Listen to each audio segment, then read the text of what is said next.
Good afternoon बच्चों। आज हम पढ़ेंगे व्याकरण के एक विषय अनुच्छेद लेखन पर।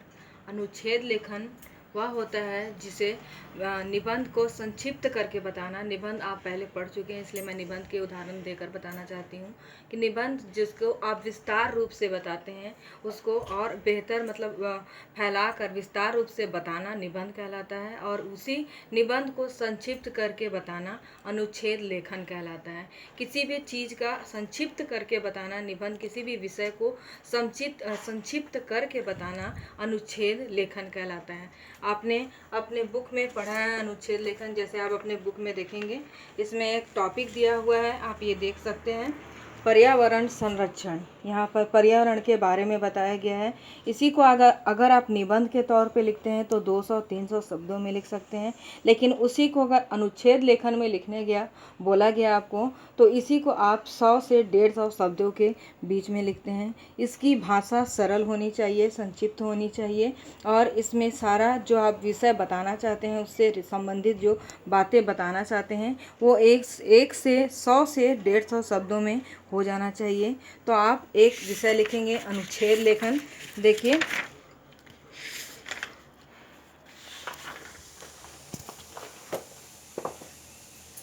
अनुच्छेद लेखन आप एक टॉपिक मैं आपको दे रही हूँ, ये आप अपने कॉपी में लिख लेंगे। हेडिंग अनुच्छेद लेखन डालेंगे और लिखेंगे समय का महत्व पर 100 से 150 शब्दों में अनुच्छेद लिखें। इस विषय पर आप एक अनुच्छेद लेखन लिख लेंगे। उसके बाद अब हम पढ़ते हैं पत्र की ओर, पत्र लेखन की ओर बढ़ते हैं। इससे पहले भी आपने पत्र बहुत बार लिख चुका है, या एक बार मैं आपका ध्यान उसकी ओर आकर्षित करना चाहती हूँ। पत्र वो होता है जिसे पहले के समय में जब हमारे पास मोबाइल फ़ोन इंटरनेट सेवा वगैरह नहीं हुआ करती थी, तो हम जो पत्र लिखकर अपने विचारों को अपने सगे संबंधियों को व्यक्त करते थे वो पत्र कहलाता था। यहाँ पर पत्र के दो भेद होते हैं, एक औपचारिक और दूसरा अनौपचारिक। औपचारिक पत्र वह पत्र होता है जिसे सरकारी गैर सरकारी विभागों के लिए लिखा जाता है, उसे आप औपचारिक पत्र कहते हैं। दूसरा होता है अनौपचारिक पत्र, जो अपने सगे संबंधियों को, मित्रों को, अपने रिश्तेदारों को जो पत्र लिखते हैं वह आपका होता है अनौपचारिक पत्र। इसके बारे में आप पहले भी पढ़ चुके हैं। इसका उदाहरण आपके बुक में दिया हुआ है, आप इससे आसानी से देख कर समझ सकते हैं। आप आपके जो बुक में दिया हुआ है, पत्र के अंत में देखेंगे कि आपका अभ्यास दिया हुआ है। इसमें प्रथम जो इसमें एक्सरसाइज दिया हुआ है, अभ्यास दिया हुआ है, परीक्षा परिणाम आने पर अपने माता पिता को पत्र लिखें। इसे पढ़कर आपको समझ में आ गया होगा कि ये अनौपचारिक पत्र है, और अनौपचारिक पत्र का आपको तरीका भी पता है कि कैसे लिखते हैं। इसके आधार पर इस पत्र को आप अपने कॉपी में लिख लेंगे। इससे पहले भी आपने कई ग्रामर मैं आपको पहले बता चुकी हूँ, जैसे कारक, पर्यायवाची वगैरह बहुत कुछ मैं आपको पहले भी ग्रामर में बताई थी।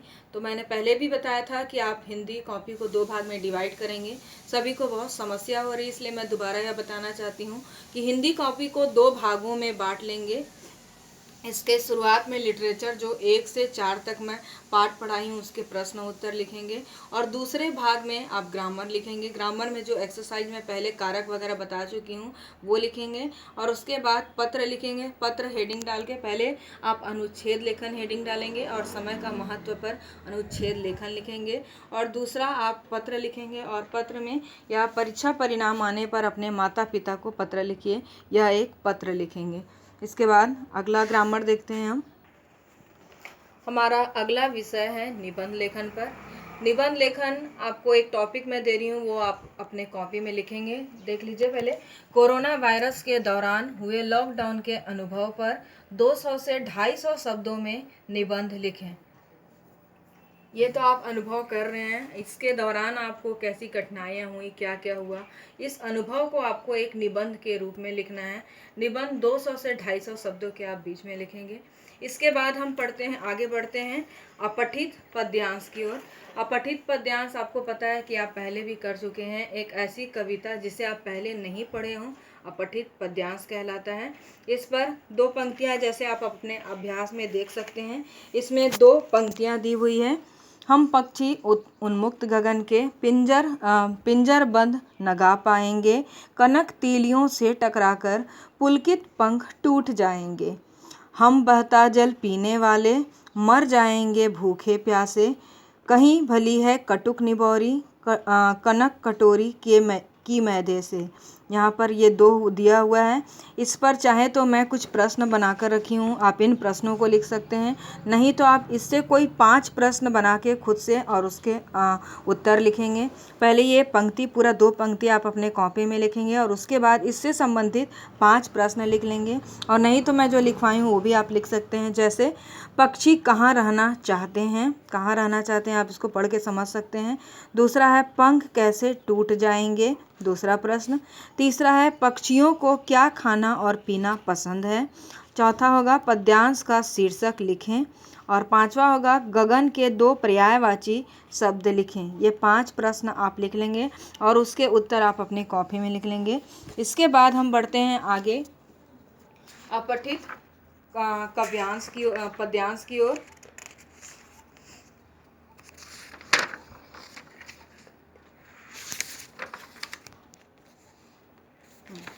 आगे हम अपठित गद्यांश की ओर बढ़ते हैं। अब अपठित गद्यांश का मतलब आपको पता होगा कि ऐसा एक पैराग्राफ रहता है जिसे आप पहले नहीं पढ़े हों।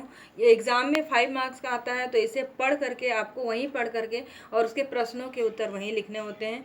तो ये देख लीजिए, आपके बुक में ये दिया हुआ है पेज नंबर 213 में। यहाँ पर मुंशी प्रेमचंद जी के बारे में एक पैराग्राफ दिया हुआ है, मैंने उसी से कुछ प्रश्न लिखे हैं। इन प्रश्नों को आप लिख सकते हैं और इसके उत्तर इसी को पढ़ करके इसी से ढूंढ कर लिखें। इसमें पहला प्रश्न है प्रेमचंद का जन्म कब और कहाँ हुआ, ये पहला प्रश्न। दूसरा है प्रेमचंद के प्रसिद्ध उपन्यास कौन कौन से हैं। तीसरा, प्रेमचंद की भाषा शैली कैसी थी। चौथा, प्रेमचंद की मृत्यु कब और कैसे हुई। ये आप जब पढ़ेंगे तो आपके सारे प्रश्नों के उत्तर इसी से मिल जाएंगे। पांचवा है प्रेमचंद अपने उपन्यास में किन व्याकरणों का प्रयोग करते थे। ये 5 प्रश्न आप अपने कॉपी में लिख लेंगे। ये पांचों के उत्तर के साथ आइए आप अपनी कॉपी में लिख लीजिएगा। और इस तरह ये आपका मई तक का सिलेबस मेरा कंप्लीट होता है। जितने ग्रामर और जितने लिटरेचर पोर्शन में लेसन 1 से लेकर 4 तक जो बताया गया है, वो चारों के प्रश्न उत्तर और जो जो व्याकरण बताया गया है, ये सभी आप अपनी कॉपी में लिख लेंगे, क्योंकि ये आपके आने वाले एग्ज़ाम में यह सब सारे आपके काम आएंगे, इसलिए आप इसे अच्छे से लिख लेंगे। अब मैं यहीं पर समाप्त करती हूँ। धन्यवाद।